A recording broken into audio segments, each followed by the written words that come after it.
Hello student, so welcome all of you. आपका हमारे प्यारे से यूट्यूब चैनल आर्ट्रेपरंत एजुकेशनल एकेडमी पर स्वागत है। तो आप लोग कैसे हैं?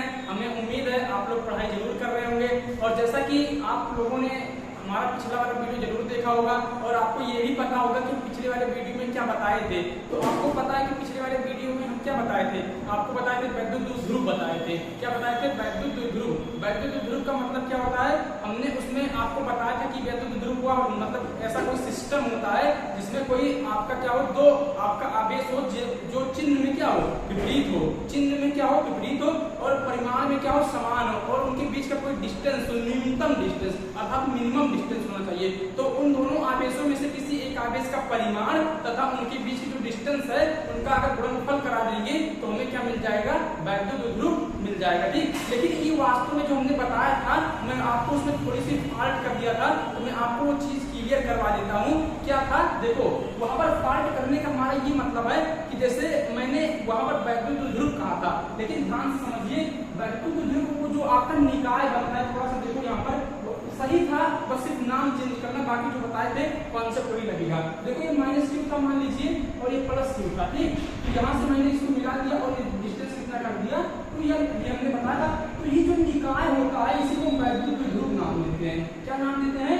वैद्युत ध्रुव नाम देते हैं। ये आप समझने का प्रयास कीजिए। इसको हम क्या नाम देते हैं? इसको हम वैद्युत ध्रुव नाम देते हैं। लेकिन अगर हम P बराबर Q into 2L निकाल रहे थे तो हम इसको वैद्युत ध्रुव आघूर्ण कहते हैं। क्या बोलते हैं?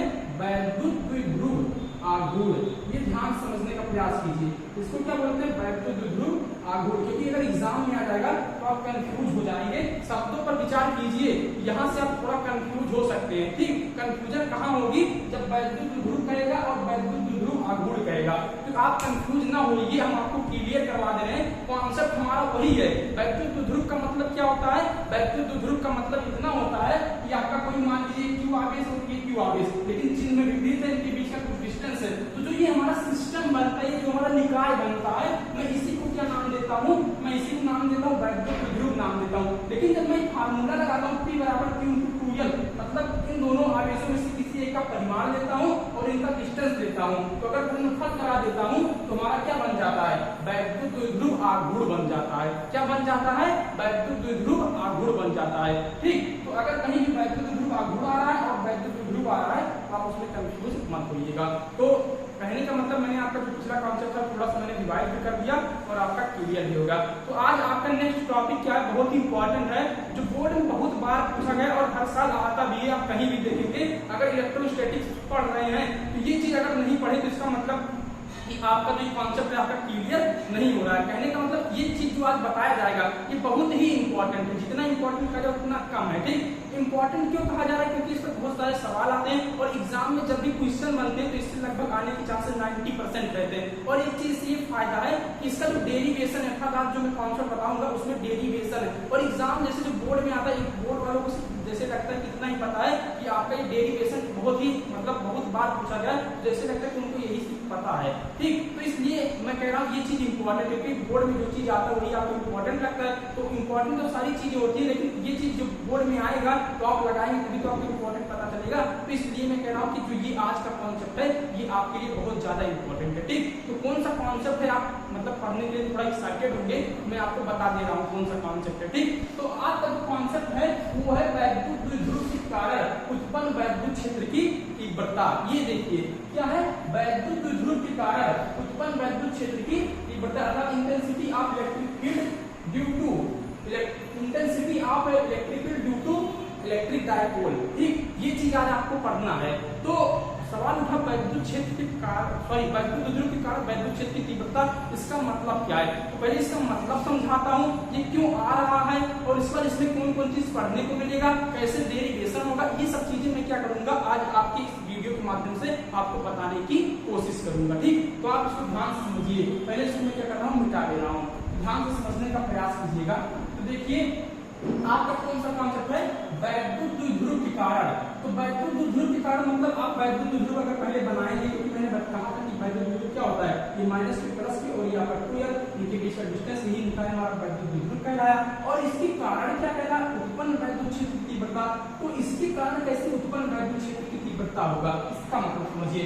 आप कहेंगे कि हाँ वैद्युत क्षेत्र तो उत्पन्न होगा अगर कोई एक मान लीजिए प्लस Q आवेश है और मैं क्यों कोई धन आप परीक्षण आवेश मान लीजिए Q नॉट, ध्यान समझने का प्रयास कीजिए। जैसे कोई प्लस Q आवेश है और मैं कोई धन परीक्षण आवेश प्लस Q नॉट अगर इसके पास ले जा रहा हूँ तो क्या होगा, ये चीज प्रतिकर्षण करेगा। तो प्रतिकर्षण करने से हमारा क्या बनेगा, एक आपकी क्या बनेगी, एक वैद्युत क्षेत्र बनेगा। लेकिन वैद्युत क्षेत्र की तीव्रता हमने बताया था E बराबर F/Q, हमने बताया था ना कि वैद्युत क्षेत्र की तीव्रता क्या होती है। अगर कोई आपका मतलब आपका क्या कोई चार्ज है और कोई दूसरे चार्ज को ले जाओ तो क्या करेगा, अगर समान मतलब चिन्ह समान में क्या करेगा, प्रतिकर्षण करेगा। ठीक, तो हमारा क्या कहलाएगा, वैद्युत क्षेत्र, अर्थात उसने प्रतिकर्षण किया तो उसका एक क्षेत्र बना, वैद्युत क्षेत्र नाम दिया गया। लेकिन उसमें तीव्रता कितनी थी, उसी को मैंने कहा वैद्युत क्षेत्र की तीव्रता, जिसको हम फाइंड करते थे E बराबर F/Q से। ठीक, आज मैं उस पर सवाल करवाऊंगा इस वाले वीडियो में, लेकिन पहले जो डेरिवेशन है आप उसको समझने का प्रयास कीजिए। तो आप देखिए, वैद्युत विध्रुव है ना, तो अगर बताओ आपको इसके कारण क्या निकालना, वैद्युत क्षेत्र की तीव्रता।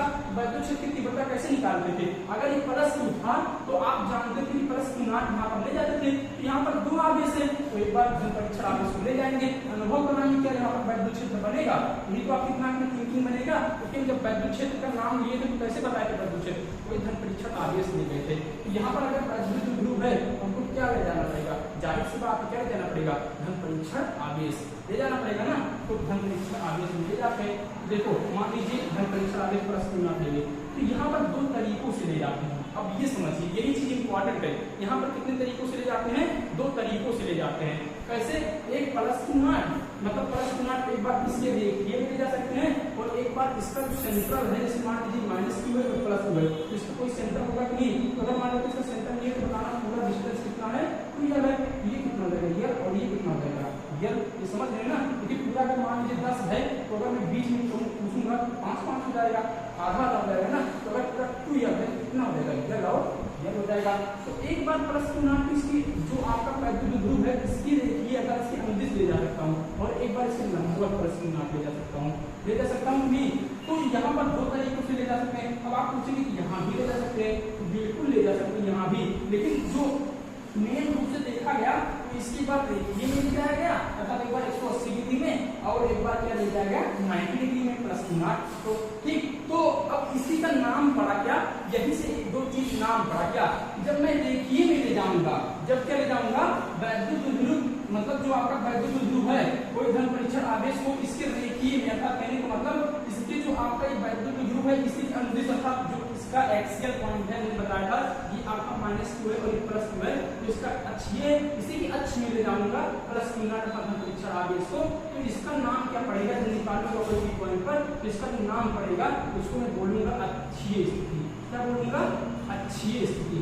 सवाल था अक्षीय स्थिति क्यों पड़ा, तो बताना वैद्युत विध्रुव है तो जो Q नॉट लेकर गया, क्योंकि Q नॉट क्यों लेकर गया, क्योंकि हमें क्या निकालना है ये भी पता होना चाहिए, वैद्युत क्षेत्र की तीव्रता निकालना है, तो इसलिए हम Q नॉट को लेकर जा रहे हैं। तो अगर Q नॉट को लेकर गए तो क्या होगा, बताना कैसे लेकर गए, जो वैद्युत विध्रुव है इसके अक्ष पर लेकर गए, तो इसीलिए इसका नाम क्या पड़ा, अक्षीय स्थिति। क्या नाम पड़ा, अक्षीय स्थिति। ध्यान समझिएगा, जब भी वैद्युत क्षेत्र की तीव्रता पूछे वैद्युत विध्रुव के कारण तो क्या करेंगे, जब Q नॉट को उसके अक्षीय पर निकालेंगे, अर्थात अक्षीय स्थिति का मतलब जो आपका वो वैद्युत विध्रुव है उसकी अक्षीय स्थिति से कुछ पॉइंट दूर, देखो ये अक्षीय स्थिति था, हमने कुछ पॉइंट दूर था, P पॉइंट पर गए तो वहां पर क्या नाम पड़ा, उसका जो नाम पड़ा वो वैद्युत विध्रुव की अक्षीय स्थिति का नाम पड़ा। लेकिन क्या पड़ा, अगर मान लीजिए आपका प्लस Q नॉट इसकी लंबवत लेकर गए, यहाँ से बताना 90 डिग्री है, यहाँ से इसको क्या नाम दूंगा, उसको नाम दूंगा निरक्षीय स्थिति। क्या नाम दूंगा, निरक्षीय स्थिति। अब सवाल था कि निरक्षीय पड़ा क्यों अक्षीय पड़ा, तो अक्षीय का मतलब इसके अक्ष में गए और निरक्षीय क्यों पड़ा, क्योंकि देखो जब भी वैद्युत विध्रुव की मध्य से 90 डिग्री पर निकालेंगे तो कितना होगा, वो क्या कहलाएगा, आपका निरक्षीय स्थिति कहलाएगा। तो कहने का ये मतलब है कि जब वैद्युत विध्रुव का उत्पन्न वैद्युत क्षेत्र की तीव्रता कहा तो वैद्युत विध्रुव पहले हमने बनाया। ठीक, ध्यान समझिएगा, क्योंकि एग्जाम में जब आता है तो कंफ्यूजन मतलब आपके अंदर कंफ्यूजन पैदा करना चाहता है या कंफ्यूज हो जाओ, जिससे आपको आता हुआ क्वेश्चन भी क्या हो जाए, गलत हो जाए। लेकिन वो चीज आपको आना चाहिए, आप कंफ्यूज ना होइए। अगर क्वेश्चन नहीं आ रहा लेकिन आप कंफ्यूज ना होइए, हमारे कहने का ये मतलब है। तो मैं इस वीडियो में आपको गारंटी के साथ बता रहा हूँ, आपको 100% कहीं भी कंफ्यूजन नहीं आएगा। अगर कहीं भी कंफ्यूजन आता है तो आप उनका सीधा क्लेम कर दीजिएगा। ठीक, मैं इतना गारंटी ले रहा हूँ। लेकिन आप हमारे इस वीडियो को अंत तक देखिए, अगर कहीं प्रॉब्लम होता है तो आप हमें कमेंट करके जरूर बताइए, तभी मैं आपकी कंफ्यूजन को दूर भी कर पाऊंगा। तो देखिए यहाँ से पहले ये देखो, हम फिर से बात बता रहे हैं, वैद्युत ध्रुव के कारण उत्पन्न वैद्युत क्षेत्र की तीव्रता क्या था। तो वैद्युत ध्रुव हमने बनाया के कारण उत्पन्न वैद्युत क्षेत्र की तीव्रता। जब वैद्युत क्षेत्र का नाम आया तो पहले वैद्युत ध्रुव बनाया, फिर वैद्युत क्षेत्र का नाम आया तो कैसे, कोई धन परीक्षण आवेश लेकर गए, क्योंकि हम जानते हैं वैद्युत क्षेत्र कब बनता है जब कोई धन परीक्षण आवेश को ले जाते हैं। धन परीक्षण आवेश को लेकर गए तो ये क्या किया, ये इसको विफल किया और ये क्या किया, इसको आकर्षण किया। लेकिन हम एक की बात कर रहे हैं कि जब इसके अक्ष पर लेकर जाएंगे ये कौन सा नाम पड़ेगा, और एक कंडीशन ये बनेगा कि मैं इसको ऐसे भी लिख सकता हूँ। तो कंडीशन अब हम चर्चाएं कर रहे हैं कि कौन कौन सा कंडीशन बन सकता है। बाकी मैं अभी बताऊंगा कि अक्षीय स्थिति में कितना होता है वैद्युत क्षेत्र की तीव्रता और निरक्षीय स्थिति में कितना होता है, वो आपके ऐसे डायरेक्टली पूछेगा आर्टिकल के रूप में। अभी मैं वो आपको बता रहा हूँ, लेकिन समझा रहा हूँ कि क्यों बन रहा है। ठीक, जो वैद्युत क्षेत्र का नाम है क्यों बन रहा है और कैसे बन रहा है, वो चीज आपको दिमाग में बैठा रहा हूँ। तो कैसे क्यों बन रहा है आप समझ लीजिए। अच्छी स्थिति में रहेंगे तो आपका एक कंडीशन ऐसे बन सकता है और जब 90 डिग्री पर ले जाएंगे कंडीशन ऐसे बन सकता है। तो इसको मैंने नाम दिया अच्छी स्थिति और इसको मैंने नाम दिया निरक्षीय स्थिति। ठीक, यहाँ तक आपको कोई कंफ्यूजन नहीं हुआ होगा। तो हमें उम्मीद है ये चीज आपको जरूर समझ में आएगा कि अच्छी स्थिति कब बनता है और निरक्षीय स्थिति कब बनता है। तो यही चीज आपसे एग्जाम में पूछता है कि वैद्युत ध्रुव आपका क्या है कि अक्षीय स्थिति में कितना, मतलब पूछता है ऐसे कि वैद्युत ध्रुव की अक्षीय स्थिति में किसी बिंदु आवेश के कारण वैद्युत क्षेत्र की तीव्रता कितनी होती है। क्या पूछता है, वैद्युत ध्रुव के कारण, ध्यान समझिएगा, वैद्युत ध्रुव की अक्षीय स्थिति में, सॉरी वैद्युत ध्रुव की अक्षीय स्थिति में किसी बिंदु आवेश के कारण वैद्युत क्षेत्र की तीव्रता कितनी होती है। ठीक, तो ऐसे आर्टिकल पूछ लिया, वो चीज हमें अभी डेरिवेशन में बताएंगे उसको आर्टिकल के रूप में, मतलब वो अलग चीज है, अभी इसके बाद तुरंत बताएंगे। लेकिन इसके अंदर कितनी चीजें आएगी ये समझने को प्रयास कीजिए। इसकी चीज मतलब वैद्युत ध्रुव के कारण उत्पन्न वैद्युत क्षेत्र, मतलब वैद्युत क्षेत्र की तीव्रता का नाम लिया गया, तो इसके बाद कितनी चीजें आई, दो चीजें, दो कंडीशन बनी, एक अक्षीय स्थिति और एक निरक्षीय स्थिति। तो हमको अक्षीय स्थिति भी पढ़ना है, हमको निरक्षीय स्थिति भी पढ़ना है। और अक्षीय स्थिति में कैसे निकलेगा, जब उसके अक्ष पर होगा, और निरक्षीय स्थिति में कब कैसे निकलेगा, जब लंबवत होगा। दोनों मतलब वैद्युत ध्रुव के मतलब दोनों आवेश हैं उनके केंद्र से लंबवत में जाने का। ठीक, तो ये चीज आपको समझना है कैसे निकल रहा है वैद्युत क्षेत्र जब कोई धन परीक्षण आवेश ले जा रहे हैं। ठीक, तो यहाँ से कितनी बातें आपको पता चली, दो बातें, यहाँ से हमें दो चीजें पता चलेंगी। पहली चीज क्या होगी कि जो वैद्युत द्विध्रुव है, अर्थात ध्यान समझिएगा, वैद्युत ध्रुव की अक्षीय स्थिति में, पहला ऐसे पूछेगा एग्जाम में, वैद्युत ध्रुव की अक्षीय स्थिति में वैद्युत क्षेत्र किसी बिंदु आवेश के कारण, ध्यान समझिएगा, किसी बिंदु आवेश के कारण वैद्युत क्षेत्र की तीव्रता,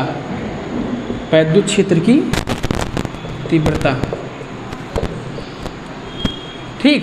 और इसी प्रकार दूसरा क्या पूछेगा, दूसरा कहेगा वैद्युत ध्रुव की निरक्षीय स्थिति में किसी बिंदु आवेश के कारण वैद्युत क्षेत्र की तीव्रता। बस इतना ही एग्जाम में आपसे कहेगा और आपको डेरिवेशन करना होगा। आपसे ये नहीं पूछेगा कि वैद्युत ध्रुव के कारण उत्पन्न वैद्युत क्षेत्र की तीव्रता, क्योंकि इसमें दो बातें आती हैं, एक अक्षीय और एक निरक्षीय। तो उसमें अलग अलग कहता, कभी अक्षीय आ जाता है और कभी निरक्षीय। और ये मान कर चलिए हर साल एग्जाम में पूछता है, चाहे निरक्षीय पूछे चाहे अक्षीय पूछे। तो मैं आपको आज अक्षीय बताऊंगा और इस पर कुछ सवाल कराऊंगा और इसके सारे थ्योरी कॉन्सेप्ट मैं पूरा क्लियर करवाऊंगा। बाकी आने वाले नेक्स्ट वीडियो में मैं आपको निरक्षीय करवाऊंगा, ठीक। तो जिससे आपको एक चीज़ बताया जाए, वो चीज़ आपको क्लियर हो। तो जो ये आर्टिकल पढ़ा है, कैसे पहले अक्षीय बना मैंने ये बताया, फिर निरक्षीय कब बनेगा मैंने वो बताया, और उसके बाद अक्षीय में कैसे डेरिवेशन होगा मैं वो बताने वाला हूँ, ठीक। और जो इसका नाम पढ़ा इतना बड़ा, मैं इसको समझाऊंगा जब ये चीज़ आपके एग्जाम में आ जाएगा, तो उसको पढ़ कैसे हम इसका डेरिवेशन करेंगे, ठीक। तो आप इतना नोट कर लीजिए, उसके बाद मैं आपको बता रहा हूँ।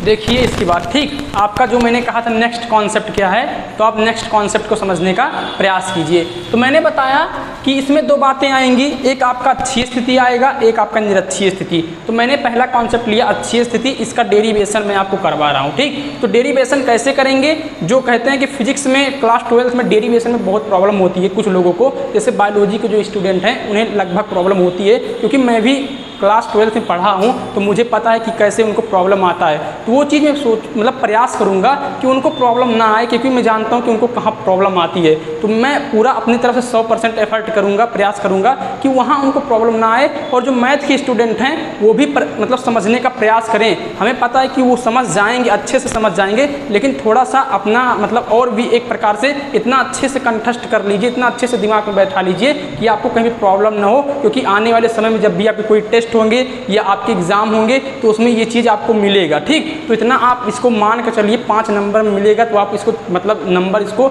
समझ लीजिए कि आपका ये गिफ्ट के रूप में है, इस प्रकार आपको पढ़ाया जाएगा। ठीक, तो आप समझने का प्रयास कीजिए। तो क्या कह रहा है कि वैद्युत ध्रुव की अच्छी स्थिति में किसी बिंदु आवेश के कारण वैद्युत क्षेत्र की तीव्रता। तो पहले जो जो कह रहा है मैं उसका मतलब बनाऊंगा, पहले जो जो कह रहा है, क्योंकि आपको एग्जाम में क्या मिलेगा मैं बता दूं, आपको यही आर्टिकल मिलेगा, बस इतना कह देगा तो आपको समझना होगा। कुछ लोग क्या करते हैं कि डेरिवेशन बता दिया जाता है और उसको रट लेते हैं, तो रटना नहीं है आपको। रट लेने के मतलब जैसे रट लेते हैं उसके बाद जो एग्जाम में आए तो उनके दिमाग में बैठा रहता है, वैसे नोट करते चले जाते हैं। लेकिन मेरा मतलब है कि आप पहले डेरिवेशन करिए और उसको समझिए कि हाँ अगर एग्जाम में ऐसे आ गया, मैं अगर मान लीजिए मतलब जैसे कुछ लोग रट लिए हैं, अगर जो लोग रटे नहीं हैं, जो लोग समझने का प्रयास कर रहे हैं, तो वो कैसे करेंगे। तो वैसे जो रटते हैं उनके लिए बहुत फायदा नहीं होता है, क्योंकि वो बाद में भूल जाते हैं। लेकिन जो रटते नहीं हैं वो मैं बता दूं उनका माइंड इतना शार्प चलता है, उतना मतलब आपका फ्री चलता है कि वो कोई भी क्वेश्चन है इस पर कहीं से भी आ जाए तो वो उसको कर ले जाते हैं। तो वो आप समझने का प्रयास कीजिए। ठीक, तो देखो मैं नाम से करवा रहा हूँ इसका जो जो चीज़ है, बाकी आप अगर जो रटते हैं वो भी आप ध्यान से समझिए, जो कुछ लोग रटते हैं। ठीक, तो देखिए क्या कह रहा है, वैद्युत ध्रुव की अच्छी स्थिति। तो पहली चीज़ नाम आया वैद्युत ध्रुव, तो मैं क्या बनाऊंगा, एक वैद्युत ध्रुव बनाऊंगा। सवाल उठा वैद्युत ध्रुव कैसे बनता है, तो मैंने बताया था आपको पिछले वाले वीडियो में, अभी आज इस वाले वीडियो के शुरुआत में ही बताया कि वैद्युत ध्रुव होता क्या है। ठीक, तो देखो -q और एक +q, हमने क्या लिया, चार्ज लिया। ध्यान समझिएगा, -q और +q। ठीक, इनके बीच का डिस्टेंस क्या होगा, कुछ भी होगा। मान लीजिए A पॉइंट है और ये B पॉइंट है, कुछ भी का मतलब ये आपका 2l होता है। ठीक, क्या होता है, 2l होता है। ठीक, कि अब देखो वैद्युत ध्रुव आपका बन गया। उसके बाद क्या कह रहा है कि अच्छी स्थिति। अच्छी स्थिति हमने अभी आपको बताया, अच्छी स्थिति क्या होता है कि जो वैद्युत ध्रुव होता है उसी के रेखीय मतलब अर्थात उससे कुछ दूरी पर जाने पर, अर्थात उसके अक्ष से कुछ दूरी जाने पर हमें एक पॉइंट, मान लीजिए कोई पॉइंट P हमने मान लिया, वहाँ पर क्या रखते हैं, किसी धन परीक्षण आवेश को रखते हैं, वहाँ से हमें क्या कहलाता है, अर्थात जो वैद्युत क्षेत्र निकलता है उसी को मैं अच्छी स्थिति नाम देता हूँ। ठीक, तो अर्थात इसके अक्ष में हम चलेंगे ऐसे, मान लीजिए कुछ दूरी पर, मान लीजिए यहाँ पर क्या है, P पॉइंट है, यहाँ पर कोई +q0 चार्ज है, ये ध्यान समझिए। ठीक, अब बताइए अच्छी स्थिति आपका कंप्लीट हो गया। अच्छी स्थिति में किसी बिंदु आवेश, तो बताना बिंदु आवेश लिया गया कि नहीं। ये +q0 क्या है, एक धन परीक्षण आवेश है, और बिंदु आवेश का मतलब पॉइंट चार्ज। जैसे मैं बोलूँ बिंदु आवेश का मतलब क्या होता है, तो बिंदु का मतलब जैसे आप पृथ्वी के सामने क्या है, बिंदु हैं। ठीक, कहने का मतलब रिस्पेक्ट में, किसी के सापेक्ष हम ले रहे हैं, तो जो चार्ज होते हैं उनके दोनों चार्जों के रिस्पेक्ट में लिया जा रहा है। ठीक, तो इसलिए क्या है आपका, वो बिंदु है।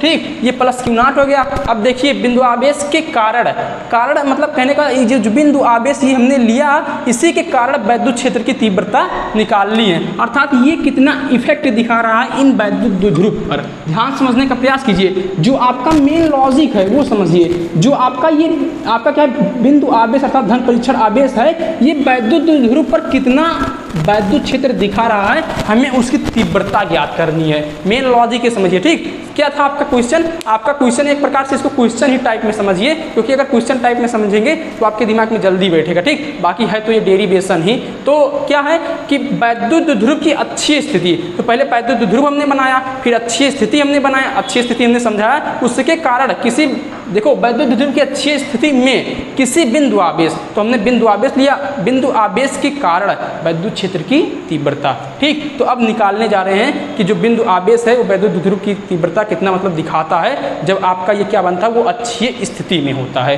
ठीक, तो पहले देखो जो पूछ रहा था क्वेश्चन, अर्थात एक प्रकार से अगर क्वेश्चन समझे, जो कह रहा था मैंने वो बता दिया। और ये भी जानते रहिए कि ये ऐसे नहीं है कि ये आपका कहेगा कि ये इसका डेरिवेशन मतलब आपको कहेगा कितना होगा, क्वेश्चन के रूप में ऐसे क्वेश्चन दे देगा। मान लीजिए क्वेश्चन नंबर 4, 5 किसी का है तो कह देगा कि बस इसका ऐसे लिख देगा, कहेगा कितना होगा। तो आप समझिए एक प्रकार से क्वेश्चन ही तो पूछा, ये थोड़ी ना कहे कि इसका डेरिवेशन कीजिए। कभी कभी कह देता है, लेकिन आप क्वेश्चन टाइप में इसको समझने का प्रयास कीजिए। ठीक, तो देखो मैं समझ रहा हूँ। ठीक, तो देखो +q0, अब देखो यहाँ से इसको ऐसे मिटा देते हैं, अब ध्यान समझिएगा, ठीक, ये आपका हो गया। अब उसके बाद कैसे निकालेंगे, अब हमारा मतलब यहाँ तक तो हम समझ गए, लेकिन हमारी शुरुआत कहाँ से होगी आपको ये समझना है, तो आप ध्यान से समझिए। तो बताना शुरुआत वहीं से होती है जहाँ से इलेक्ट्रोस्टैटिक की स्टार्ट होती है। क्या कि मतलब जो चार्ज होते हैं वो समान चार्ज क्या करते हैं, प्रतिकर्षण करते हैं, और विपरीत चार्ज क्या करते हैं, आकर्षण करते हैं। तो शुरुआत यहीं से तो हो रही है। तो बताना प्लस क्यू क्या करेगा, तो इसको नाम देते हैं, कहाँ पर पॉइंट है, पी। और एक चीज़ पहले इससे पहले बता दे रहा हूँ कि जो प्लस क्यू नॉट है यहाँ से देखिए, ये बताना माइनस क्यू प्लस क्यू है, तो इसका सेंटर कुछ होगा, बिल्कुल होगा। इसको नाम मैं ओ दे देता हूँ। तो बताना ये ओ से पी तक, ओ से पी तक की दूरी कितना नाम देता हूँ, आर। ये चीज़ आपको दिमाग में बैठाना पड़ेगा, अभी मैं बता रहा हूँ क्यों ऐसा निकाला जा रहा है, ठीक। ओ से सेंटर ओ से प्लस क्यू नॉट तक की बीच की दूरी कितनी होगी, प्लस क्यू नॉट तक की बीच की दूरी आर होगी, ठीक है। अब देखिए, अब ये बताओ प्लस क्यू क्या करेगा, प्लस क्यू नॉट पर क्या करेगा, क्योंकि हम जानते हैं कि जो आपका धन परीक्षण आवेश होता है वो सिर्फ अनुभव कराता, मतलब अपने आप को अनुभव कराता है कि क्या यहाँ पर वैद्युत क्षेत्र बन रहा है। हमने बताया था जब पिछला वाला वीडियो, मतलब जिसमें वैद्युत क्षेत्र बताया था, ठीक, वो वाला वीडियो आप हमारा जरूर देखिए। तो हमने बताया था कि अगर आपका प्लस क्यू नॉट है तो वो अनुभव करेगा। तो बताना प्लस क्यू क्या करेगा, प्लस क्यू नॉट को प्रतिकर्षण करेगा।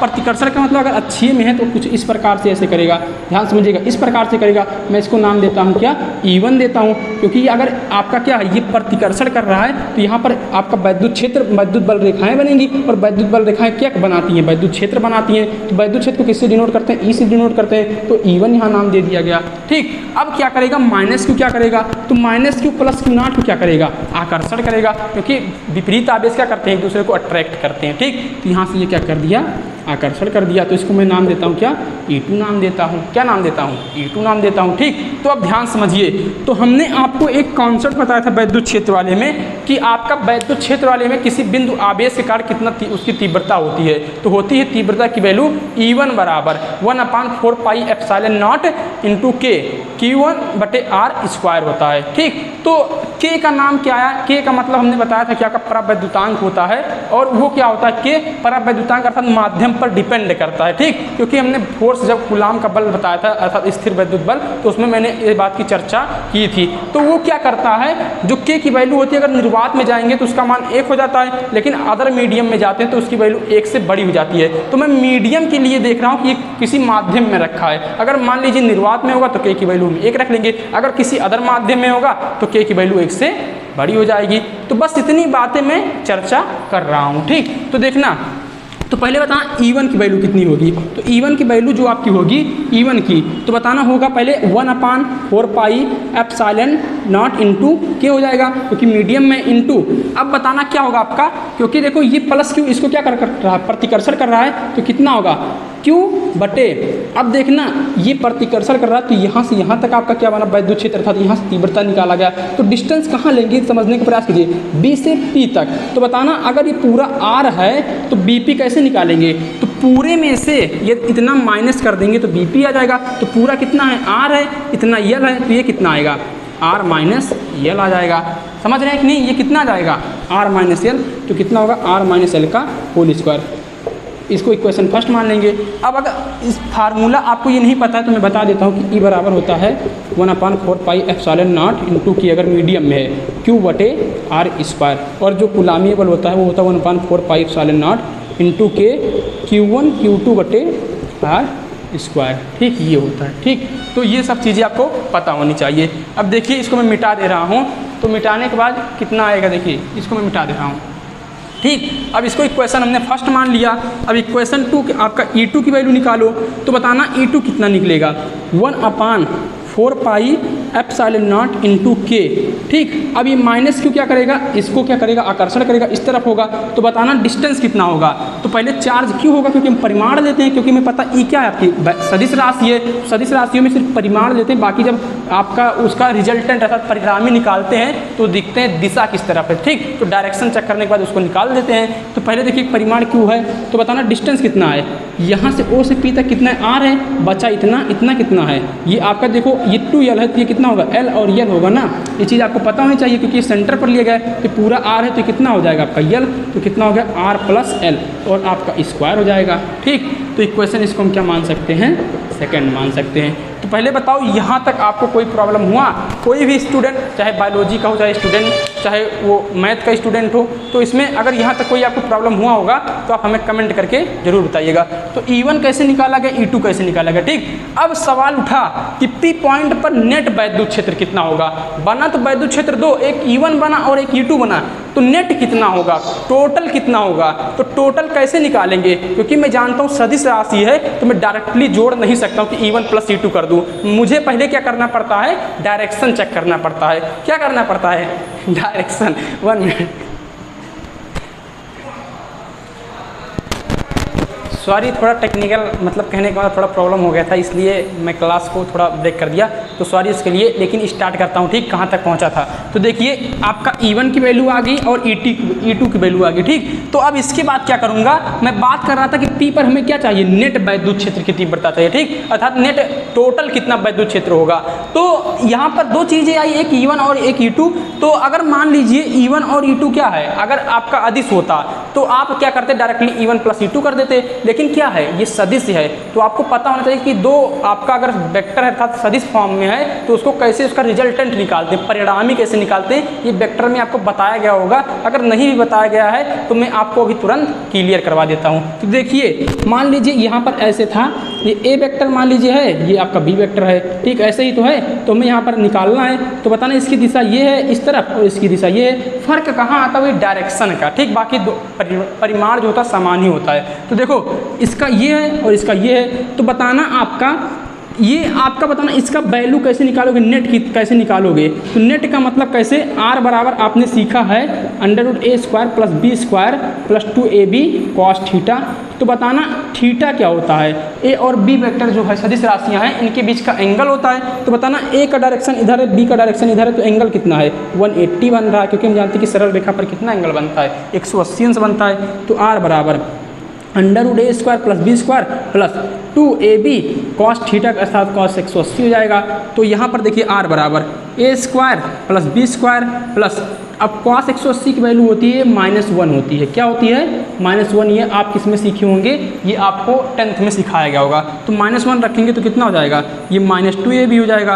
अब हमको बताइएगा a² प्लस b² -2ab किसका फार्मूला है, a माइनस बी का होल स्क्वायर, और अंडर रूट चल रहा है तो स्क्वायर से अंडर रूट कैंसिल हो जाएगा, तो कितना बच जाएगा a माइनस बी। इसका मतलब जो रिजल्टेंट आएगा दोनों वेक्टर का, तो उसको क्या करेंगे, बड़े में से छोटे को क्या कर देंगे, माइनस कर देंगे, ठीक। तो इसका मतलब अगर कब निकालेंगे दोनों में से, अर्थात कहने का मतलब कब दोनों का अगर वेक्टर, मतलब कहने का ये मतलब कि आप दोनों वेक्टर को कब माइनस करेंगे, बड़े में से छोटे को कब घटाएंगे, जब क्या होगा, एंगल 180 होगा। कितना होगा 180, क्योंकि हमने 180 के लिए क्या किया, इसका डेरिवेशन ही कर डाला, ठीक। तो यहाँ से मैं दिखा सकता हूँ अपने कॉपी में साइड में कि ऐसे इस प्रकार कितना होगा, a माइनस बी कैसे निकालेंगे, इस प्रकार से। अगर इतना दिखा दिया तो एग्जामिनर थोड़ा आपको मतलब मानेगा कि हाँ बच्चे को पता है कि हाँ ये कॉन्सेप्ट होता है। बाकी नहीं भी दिखाएंगे तब भी चलेगा, लेकिन क्या करेंगे, बड़े में से छोटे को माइनस करेंगे, ये आपके दिमाग में आना चाहिए जब क्या हो, एंगल 180 पर हो, ठीक। तो मैं इसको मिटा दे रहा हूँ।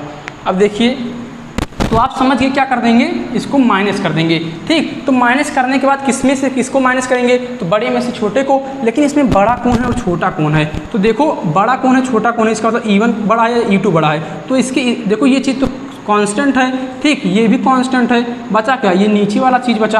तो वही चीज़ डिपेंड करेगा कि बड़ा है कि छोटा है। तो बताना यहाँ से क्या हो रहा है, R माइनस यल हो रहा है, अर्थात R में से यल घट रहा है, लेकिन इसमें R में से क्या बढ़ रहा है, यल जुड़ रहा है। तो इसका मतलब ये चीज़ बड़ा है किससे, इससे। तो अगर ये चीज़ बड़ा है तो आपने हमें एक चीज़ बताइए, आपने सीखा A प्रोपोर्शनल 1/b। अगर मैं बोलूँ कि B बड़ा है तो A क्या होगा, छोटा होगा, अर्थात B को अगर मैं बढ़ाऊँगा तो ये क्या होगा, घटेगा। तो यहाँ पर बताओ इसकी तुलना में कौन बड़ा है, ये आपका बड़ा है। तो अगर ये बड़ा है तो E2 क्या हो जाएगा, छोटा हो जाएगा। लेकिन इसकी तुलना में ये क्या है, छोटा है, तो इसका मतलब ये घटेगा, तो ये आपका क्या कर देगा, बढ़ेगा।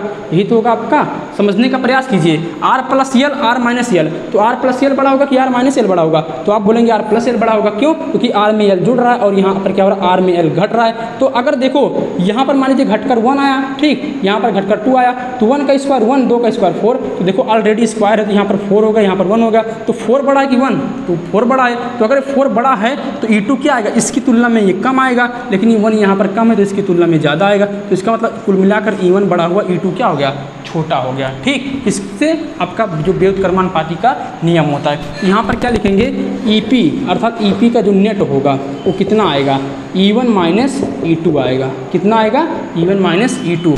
क्यों E1 माइनस E2 है, क्या डायरेक्टली ऐसे घटा दिए सदिश राशि को, नहीं, हमने फार्मूला लगाया R बराबर √a² plus b² plus 2ab cos 180 अंश। ठीक, हमने बताया। और क्यों E1 आपका बड़ा था इसलिए हमने E1 को पहले लिया। तो E1 की वैल्यू कितनी है, 1/4 पाई एप्सिलॉन नॉट इंटू के क्यू बटे R माइनस एल का होल स्क्वायर। ठीक, माइनस E2 की वैल्यू कितनी है, 1/4 पाई एप्सिलॉन नॉट इंटू के क्यू बटे R प्लस एल का होल स्क्वायर। ये है आपका। अब देखो दोनों, ये क्या है, EP का नेट है, अर्थात जो P पॉइंट पर निकालना है वो नेट है, या आप टोटल वैद्युत क्षेत्र बोल सकते हैं। तो बताओ इसमें कुछ कॉमन है आपका, इसमें common Q/4 pi epsilon not into के। तो बचा क्या, यहाँ 1 बचा, नीचे क्या बचा, R माइनस एल का होल स्क्वायर, और माइनस यहाँ ऊपर क्या बचा, आपका बचा R प्लस एल का होल स्क्वायर। ठीक, ये आपका बचा। अब देखिए Q/4 pi epsilon not into के। ठीक, अब देखिए आपका क्या हो गया ये चीज़। अब आप इसको सॉल्व करेंगे तो इधर क्रॉस मल्टीप्लाई कर दीजिए, तो क्या होगा, R प्लस एल का होल स्क्वायर, और इधर क्या होगा, R माइनस एल का होल स्क्वायर, और नीचे क्या हो जाएगा। अब देखिए अगर मैं बात करूँ, यहाँ से आपको थोड़ा गणित के रूप में समझना पड़ेगा। यहाँ तक पहले बताओ, यहाँ तक समझ में आया? जो कैलकुलेशन में कमज़ोर है, जिनको नहीं आ रहा है, यहाँ तक उनको प्रॉब्लम नहीं होनी चाहिए। ठीक, प्रॉब्लम यहाँ से होगी क्या, अगर मैं बात करूँ यहाँ से 1/a² है, ध्यान समझिएगा, 1/a² इंटू 1/b²। ठीक, तो क्या करेंगे यहाँ पर आपको, अगर क्या मैं इसको ऐसे लिख सकता हूँ 1/a² b², तो बिल्कुल लिख सकता हूँ, लेकिन इसको एक चीज़ ऐसे भी तो लिख सकता हूँ 1/ab का होल स्क्वायर। बात वही तो है। तो देखिए इसको मैं कैसे लिखूँगा, R माइनस एल को A मान ले रहा हूँ, R प्लस एल को B, तो R माइनस एल और इंटू R प्लस एल का होल स्क्वायर, पूरे का होल स्क्वायर। ठीक, इससे फ़ायदा क्या होगा ये देखिए, इससे फ़ायदा होगा ये A हो गया, ये B होगा, ठीक, का होल स्क्वायर लिख दिया। इसको मैं A माइनस बी और इसको A प्लस बी के फॉर्म में लिख दिया, तो A minus B into A plus B क्या होता है, A² माइनस B² का फार्मूला बन गया, और A² माइनस B² का फार्मूला बन गया। मैं वही चाहता था। ठीक, इसलिए मैंने क्या लिख दिया, A² B² को AB का होल स्क्वायर लिख दिया। ठीक, तो यहाँ तक आपको समझ में आया होगा। पहले आप यहाँ तक नोट कर लीजिए, फिर उसके बाद मैं आपको आगे बता रहा हूँ। ठीक, तो इतना आप पहले नोट कर लीजिए।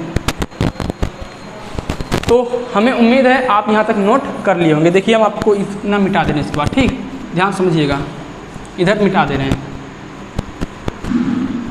तो यहाँ तक आपने नोट कर लिया। अब इसके बाद देखिए आपका ई नेट जो है, EP का नेट। ठीक, तो E जो, या डायरेक्टली ई नेट ही बोल दीजिए या EP बोल दीजिए, तो कितना आया, Q/4 pi epsilon not into के। ठीक, अब देखिए यहाँ से इसके बाद A प्लस बी का whole square minus C minus B का होल स्क्वायर क्या लगेगा, R² plus L² plus 2R into L। अब इसके बाद minus R² plus L² minus 2RL, यही तो होता है फार्मूला। अब इसके बाद ये ऐसे कर दीजिए, माइनस इसलिए हमने ब्रैकेट लगा दिया। अब यहाँ पर क्या लगेगा, A माइनस बी और A प्लस बी, तो क्या होगा, A² माइनस B², तो R² माइनस L² का पूरे का होल स्क्वायर ये लग गया। ठीक, यहाँ तक समझ में आया आपको। अब देखिए अगर जब माइनस से अंदर गुणा कराऊंगा तो क्या कितना हो जाएगा, यहाँ -R और यहाँ -L, लेकिन यहाँ पर क्या हो जाएगा, माइनस माइनस प्लस, तो ये cancel, plus 2RL plus 2RL कितना हो जाएगा, प्लस 4RL। तो ई नेट की वैल्यू कितना आएगा, Q/4 pi epsilon not into के आएगा 2RL कितना, 4RL बटे आपका कितना हो जाएगा, R² माइनस L² का होल स्क्वायर। पहले यहाँ तक बताइए कोई कन्फ्यूजन तो नहीं है आपको। मैंने क्या किया, इसमें सिर्फ A प्लस बी का होल स्क्वायर लगाए और A माइनस बी का होल स्क्वायर, जो कि आपको, तो आप 12th में हैं तो आपको पता होगा कि 10th में बताया जाता है A प्लस बी का होल स्क्वायर क्या होता है और A माइनस बी का होल स्क्वायर क्या होता है। इसमें अब सिर्फ बायोलॉजिस्ट और मैथ के हो गए, बाकी 10th में तो दोनों एक मैथ मतलब दोनों जो अभी स्टूडेंट बायोलॉजी और मैथ के हैं 10th में तो उनका मैथ रहा ही होगा ना, तो इसलिए क्या है, इस प्रकार के फार्मूले आपको पता होना चाहिए। अब मैं इसको यहाँ पर मिटा दे रहा हूँ। ठीक, इतना आप नोट कर लिए होंगे। अब देखिए इसके बाद ये चीज़ आपका हो गया। अब मैं आपको एक चीज़ बताऊंगा, नोट कर लीजिएगा। मैंने कहा था जो ये आपका डिस्टेंस 2L होता है ये बहुत न्यूनतम होता है। क्या होता है, बहुत न्यूनतम होता है। ठीक, न्यूनतम का मतलब ये आपका बहुत निम्न होता है, एंगस्ट्रॉम वगैरह में होता है। कहने का R की तुलना में ये बहुत कम होता है। तो यहाँ पर मैं बोल सकता हूँ कि जो L है अर्थात जो R है, जो आपका R है वो ग्रेटर देन L, अर्थात बहुत बड़ा है L से। ठीक, तो अगर R L से बड़ा है तो बताना, मान लीजिए ये आपका 0.1 है और ये यल, और आपका आर कितना है, आपका 4 है। वैसे बहुत बड़ा होता है, यहाँ पर मैं मान रहा हूँ तुलना में, तो था ना 4 का स्क्वायर करेंगे और इसका स्क्वायर करेंगे तो क्या होगा, 4 का स्क्वायर करेंगे तो कितना आएगा, 16 आएगा। इसका स्क्वायर करेंगे 0.1 गुणे 0.1 तो कितना हो जाएगा, 0.01 हो जाएगा। तो ये और छोटा हो गया और ये बड़ा हो गया, तो इसका मतलब स्क्वायर करने पर और बड़ा हो जाएगा यार। तो इसका मतलब मैं बोल सकता हूँ डायरेक्टली क्या, कि R square is greater than, इससे बहुत बड़ा इंटू एल हो जाएगा। सॉरी इंटू एल नहीं, R square is greater than L. ठीक, पहले आर एल से बड़ा था, बहुत बड़ा था, लेकिन उतना नहीं था, लेकिन जब स्क्वायर किया तो और बड़ा हो गया। ठीक, तो इसका मतलब आपका आर स्क्वायर की तुलना में एल स्क्वायर नगण्य है, तो मैं एल स्क्वायर को छोड़ सकता हूँ। क्या कर सकता हूँ, छोड़ सकता हूँ। तो बताना यहाँ से क्या होगा, ई नेट बराबर Q upon 4 pi epsilon not into के 4 आर एल बटे एल स्क्वायर को छोड़ दिया, इसको मैंने नगण्य मान लिया, तो क्या बचेगा, आर स्क्वायर। तो आर स्क्वायर का होल स्क्वायर कितना हो जाएगा, आर की पावर 4 हो जाएगा, और यहाँ आर है, इसको कैंसिल कर सकते हैं। तो क्या आया, ई नेट बराबर आया Q upon 4 pi epsilon not into के, क्या आया, उसके बाद यहाँ 4 एल बचा बटे आर क्यूब बचा। ठीक, अब इसको मैं क्या लिखूँगा, ध्यान समझिएगा।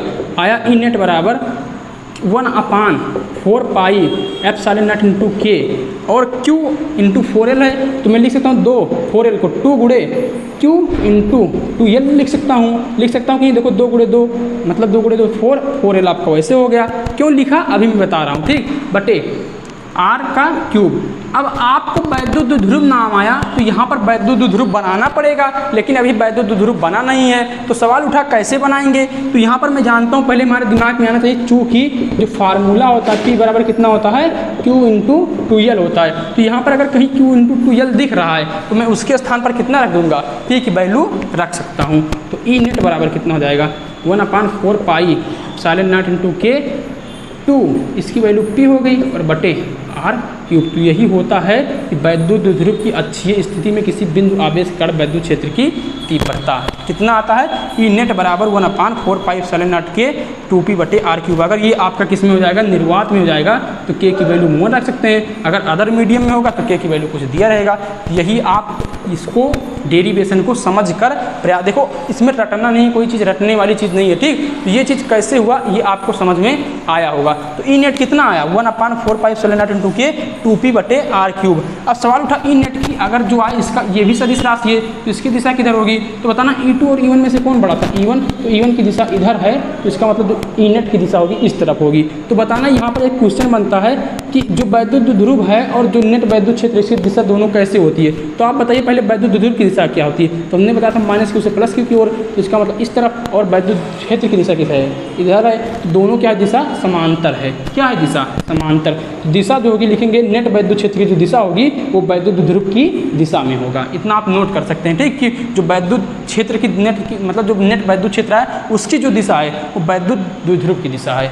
ठीक, तो ये आपका फार्मूला बना, ई नेट बराबर 1/4 पाई एप्सिलॉन नॉट के इंटू 2P बटे आर क्यूब। तो आप इतना नोट कर लीजिए। अगर आपको कहीं भी कन्फ्यूजन है तो आप हमें कमेंट करके ज़रूर बताइएगा। आपको 1/4 पाई एप्सिलॉन नॉट की वैल्यू पता है, P आपको दिया रहेगा, डिस्टेंस आपको पता होगा, डिस्टेंस किसके बीच है, ये जो आवेश है। ठीक, आपको ये सब बातें दिया रहेगा, इसमें आपको कन्फ्यूजन वाली बात नहीं है। लेकिन आपको डेरिवेशन पूछता है अधिकतर, तो आप डेरिवेशन तैयार रखिएगा। तो यहाँ तक अगर कोई भी कन्फ्यूजन है तो आप हमें कमेंट करके ज़रूर बताइएगा। इसके बाद आपका नेक्स्ट वाला में बता जाएगा निरक्षीय स्थिति। ठीक, तो आप लोग पढ़ाई करते रहें। All the very best. Video देखने के लिए थैंक यू।